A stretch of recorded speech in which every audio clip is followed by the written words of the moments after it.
या देवी सर्वभूतेषु मा स्कन्दमाता रूपेण संस्थिता नमस्तस्यै नमस्तस्यै नमस्तस्यै नमो नमः। ओम स्कंदमात्रे नमः। जय माता रानी। दोस्तों, आपके अपने चैनल धर्म साधना में आपका बहुत बहुत स्वागत है। माँ भगवती दुर्गा की कृपा आप और आपके पूरे परिवार पर सदा सर्वदा बनी रहे। दोस्तों, नवरात्रि की पंचमी तिथि माँ भगवती दुर्गा के 5वें स्वरूप माँ स्कंद माता को समर्पित होती है। इस दिन माँ स्कंद माता की पूजा आराधना करने से संतान प्राप्ति में आ रही बाधाएं दूर होती हैं, विद्या और बुद्धि की प्राप्ति होती है। शास्त्रों में स्कंद माता को मोक्ष के द्वार खोलने वाली माता के रूप में पूजा जाता है। कहा जाता है कि स्कंद माता भक्तों की समस्त मनोकामनाओं को पूर्ण करती हैं। माँ दुर्गा के 5वें स्वरूप माँ स्कंद माता को सौर मंडल की अधिष्ठात्री देवी माना गया है। इसलिए इनकी पूजा करने से भक्तों को अलौकिक तेज की प्राप्ति होती है, कांति की प्राप्ति होती है और स्मरण शक्ति में वृद्धि होती है और जीवन में खुशियों का संचार होता है।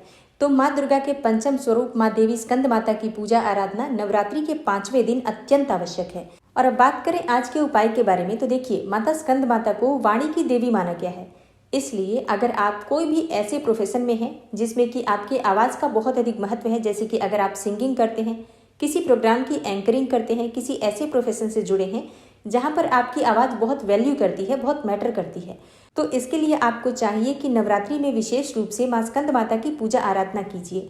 और अगर किसी को भी वाणी दोष है, या फिर जैसे कि कई बच्चे हैं जो काफ़ी समय तक तुतलाते रहते हैं, या फिर कई वर्ष के बच्चे हो जाते हैं लेकिन बोल नहीं पाते हैं, तो ऐसे में आपको माता स्कंद माता की पूजा आराधना करनी चाहिए। और माँ स्कंद माता को थोड़ा सा गंगा जल ले लीजिए, उसी गंगा जल में आप 5 लौंग डाल दीजिए और उसी से आपके पास माँ दुर्गा का जो विग्रह है उनका अभिषेक कीजिए। और हाँ, अभिषेक करते समय आपको माँ स्कंद माता का ध्यान करना है। देखिए, सबके पास माता स्कंद माता की मूर्ति तो नहीं है, इसलिए माँ दुर्गा में ही हमें सभी देवियों का ध्यान करना है। तो माँ दुर्गा का अभिषेक आप करेंगे, लेकिन ध्यान और मंत्र आपको माँ स्कंद माता का जपना है। और उसके बाद जो अभिषेक किया हुआ जल है वो जिसको भी वाणी दोष है, जो भी बच्चा तुतला रहा है या कोई बड़ा है जिसको कि वाणी दोष है, मतलब बोलने में दिक्कत आ रही है, उसे अगर आप पीने के लिए देते हैं, थोड़ा थोड़ा ग्रहण करने को देते हैं कुछ दिनों तक, जब तक आपके पास वो जल पड़ा रहता है तब तक आप उसे पीने के लिए दीजिए। निश्चित ही माता स्कंद माता की कृपा से वाणी दोष से जुड़ी हुई कोई भी परेशानी दूर होगी, गले की कोई भी तकलीफ हो तो दूर होती है। तो ये उपाय उन सभी को करना चाहिए जिनको भी परेशानी बोलने में होती है, या फिर कोई ऐसा कार्य कर रहे हैं जिसमें कि वाणी बहुत प्रभाव रखती है। तो ऐसे में वाणी को प्रभावशाली बनाने के लिए आप ये उपाय कर सकते हैं।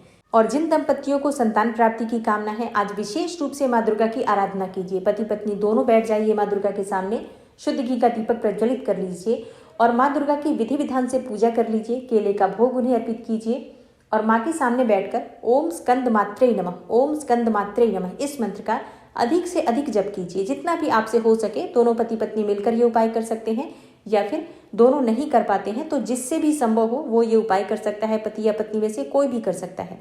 सुबह या शाम ये उपाय किसी भी समय किया जा सकता है, चाहे तो दोनों समय कर सकते हैं। विधि विधान से माँ की पूजा करके एकदम आर्द्र भाव से माँ की आराधना कीजिए। समर्पित भाव से आप उनसे प्रार्थना कीजिए कि हे माँ, मुझे उत्तम और योग्य संतान की प्राप्ति हो, स्वस्थ और दीर्घायु संतान की प्राप्ति हो। और हाँ, देखिए, अगर आपकी पहली संतान है तो ये मत कहिए कि आपको बेटा चाहिए या बेटी चाहिए। माँ जो अपनी खुशी से दे दे उसे स्वीकार कीजिए। तो सिर्फ संतति के लिए प्रार्थना कीजिए कि एक उत्तम और योग्य संतान की प्राप्ति हो, जो कि आपके कुल का, परिवार का नाम रोशन करे। और माँ की पूजा जब आप कर लेते हैं तो घर के आसपास अगर कन्या आपको उपलब्ध हो जाती है तो 5 कन्याएं घर बुलाकर और उनके चरण स्पर्श करके, उनके पैर धुलाकर और उन्हें भोजन कराइए। भोजन में मीठी चीज़ आपको देनी है, बिल्कुल भी नमक का प्रयोग नहीं करना है। जो भी कन्याएं भोजन करेंगी, या तो आप खीर बना दीजिए या फिर आप कोई भी मीठी वस्तु, जैसे कि कोई मिठाई भी आप चाहें तो कन्याओं को दे सकते हैं। और माँ को जो केले का भोग आपने अर्पित किया है उस केले में से सभी कन्याओं को दीजिए। और हाँ, केले इतने अर्पित कीजिए कि आप कन्याओं को भी दे पाएं और स्वयं भी प्रसाद स्वरूप आपको उसी केले में से कुछ केले जरूर ग्रहण करने चाहिए, पति पत्नी दोनों को। तो माँ का प्रसाद कन्याओं के बांटने के बाद आपके लिए बचना जरूर चाहिए, इतना आपको भोग अर्पित करना है। और हाँ, जब आप कन्याओं को भोजन करा लेते हैं उसके बाद उनका चरण स्पर्श करके उनका आशीर्वाद लीजिए।